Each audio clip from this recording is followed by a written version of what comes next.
Enhlana sezansi ngiyababingelela bakithi oyengweni. Nina bakasombangeka kaNdaba, usombangeka sozatshelwa Ndaba, uyatshelwa indaba ugijimela eHaweni. Usongobe wamakhanda, inkomo yanganene iyakuthengana nayiphi na enenekazi, iyakuthengana nombangambi wovume emashobeni, indlovu yakodelwase bayihlabe ngenjongolo bayibangela amanxeba okuluphala. Uzulu ladume enhlangwini kubathembu, abathembu bakhweza baya ngojama kaMnisi. Inkosi yakithi oyengweni leyo, inkosi udingiswayo kaJobe.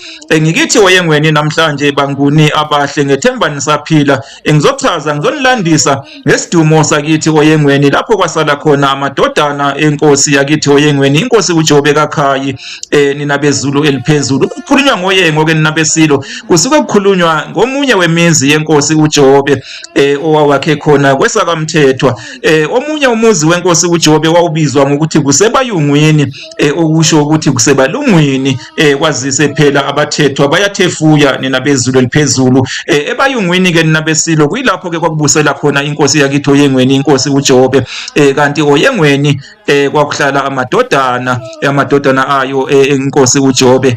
Kwakukhona kuwo nogodongwana okwahamba waba udingiswayo, okuyena owalandela yona inkosi yakithi oyengweni esihlalweni sobukhosi, inkosi uJobe.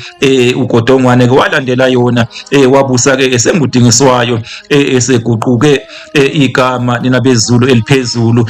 Kuthiwa inkosi yakithi ke oyengweni, inkosi uJobe nina besilo yaphila isikhathi eside impela, kangangokuthi yaphila impela yazi yaba umtotovu weqhegu elidla inyama gayiwe nabesilo. Kuthiwa kangangokuthi namadodana ayo lapho oyengweni ayesezeke ekhononda ke ngokuphila kukayise isikhathi eside. Kuthiwa langalimbe amadodana ayo inkosi uJobe abamba ke umhlangano, imbizo thizeni lapho oyengweni, ebhunga ke ekhononda nabesilo mayelana nokuphila kukayise isikhathi eside lesi nina bezulu eliphezulu.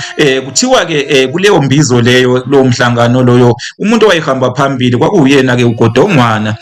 Ugodongwana lona kusho ukuthi ke wayelamana noThana, indodana kaNdlunkulu, uMabhamba kaNzimase kaDonda, nina besilo wakwambokazi, nina bezulu eliphezulu, nina besilo.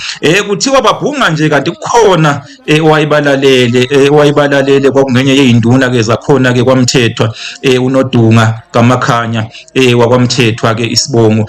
Kuthi uNodunga ke wathi ke maezwa ke leyo ngxoxo leyo, wagijima waya ebayungwini, wayobikela inkosi uJobe ukuthi ke yini ayeyizwile nabezulu eliphezulu. Uzwe ke amadodana ayo ekhononda mayelana ngokuphila kwayo isikhathi eside. Kuthiwa yathi ukuthelwa amanzi inkosi yakithi oyengweni nabeqhawe, kodwa ke ayizange ke ibambe ke inhlwa ngekhanda isavela.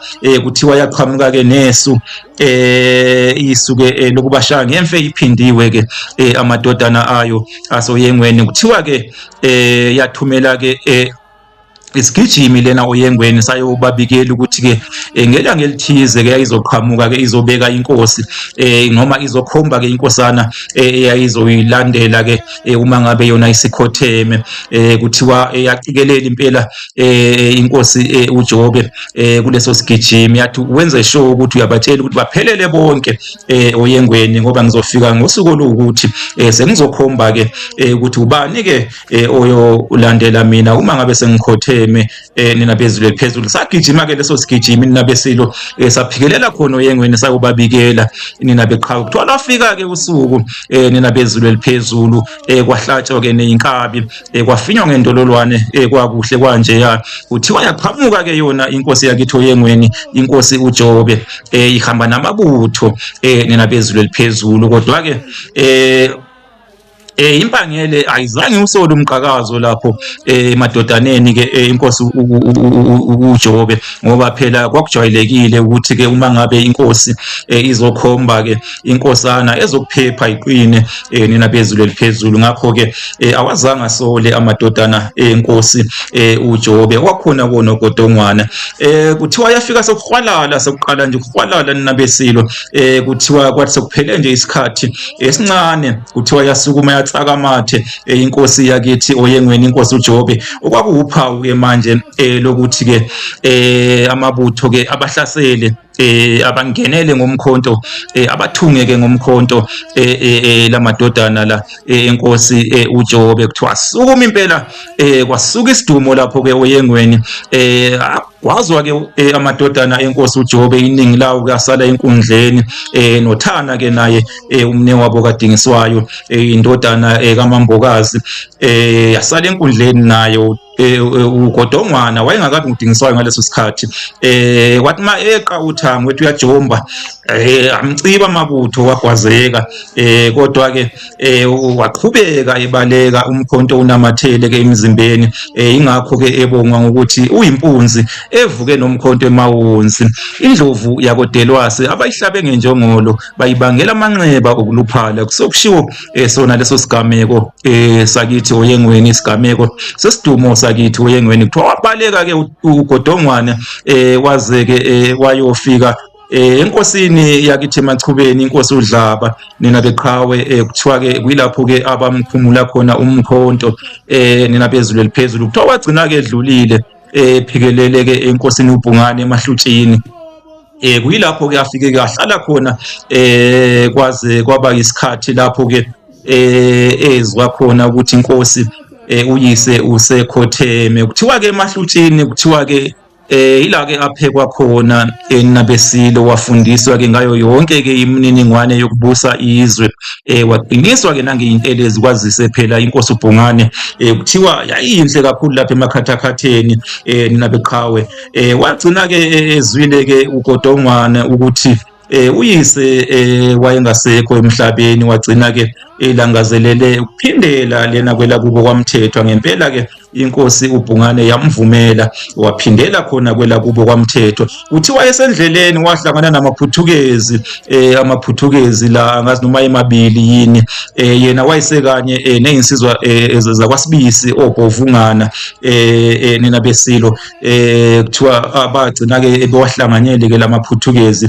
bawabulala bawephuca ke injomane kanye nezibhamu kusho ukuthi ke esinye ke isibhamu sathathwa ke uyena ke uGodongwane enye ke injomane ihashi phela nabesilo yathathwa ke uyena ke uGodongwane yilona ke yaqhubeka ngalo lelo hashi ke ohambeni lwakhe oluphikelele lena kwela kubo kwaMthethwa. Kuthiwa watheleka ke iseyigibelile ke leyo njomane kuthiwa bathuka kakhulu lena kwaMthethwa ngenkathi bembona ke eqhamuka ngoba basebeyitshela ukuthi akasekho phela emhlabeni ngoba yayisimide iminyaka ahamba nabesilo nalesilwane lesi ayesigibele sasingaziwa kwaMthethwa babe abuka nabesilo kanti naso isibhamu sasingaziwa kwaMthethwa nina besilo nina bezulu eliphezulu bathuka kakhulu kwaMthethwa. Kuthiwa ke wayesebusa ke ngaleso sikhathi kwakuwuMawewe nabeqhawe indodana encane uMawewe ke yena ke wayengekho mhla ke wesidumo sasoyengweni ngoba wayesemncane uMawewe lona kuthiwa wathi mayezwa ukuthi ke umne wabo usaphila usebuyile lena ekudingisweni wabaleka ke uMawewe waya kwaNxumalo kumalume wakhe inkosi uMalusi yakwaNxumalo nina bezulu eliphezulu kuthiwa wagcina ke landiwe khona kwaNxumalo waphanjaniswa nemvula ebulawa yiyona ke inkosi uDingiswayo ke umne wabo eyayiseyiguquke ke igama isingasabizwa ke nina besilo ngoGodongwane yayisibizwa ngokuthi inguDingiswayo ngoba yayidingisiwe yadingiswa ke yileso sigameko leso sasoyengweni sokubulawa kwaba sokuhlaselwa kwamadodana enkosi yakithi oyengweni inkosi uJobe kaKhayi uNomagaga kaKhayi niphile nina besilo yalibusa ke kanjalo ke la kwaMthethwa ke izwe inkosi uDingiswayo yaba namandla kakhulu yahlasela izizwe yaba inkosi ke enamandla kakhulu ngesikhathi sayo yaze ke yagcina ke ikhotheme ngesandla ke senkosi uZwide owayelekelelwa amakhathakhatha kanina uNtombazi nina bezulu eliphezulu. Ake ngime ke lapho nina besilo isona ke sidumo sakithi oyengweni leso nina beqhawe baphile abakithi oyengweni baphile abakasongobe sewamakhanda inkomo yanganene iyakuthengana nayiphi na inenekazi, iyakuthengana nombangambi ovuma emashobeni. Umbangambi lona nabesilo kwaye umalume wenkosi uDingiswayo, kuthiwa uyena yedwa owayazi ukuthi umshana wakhe usaphila, umbangambi lona ovela ezibongweni zenkosi yakithi oyeNgweni, inkosi uDingiswayo kaJobe. Niphile nina bezulu eliphezulu. Hayi ngwakwambokazi nina bezulu eliphezulu. Wayilamana nonina wenkosi uDingiswayo, uMabhamba. Unina wenkosi uDingiswayo umabhamba kanzima sekaDonda wakwambokazi, nina bezulu eliphezulu. Baphila besilo.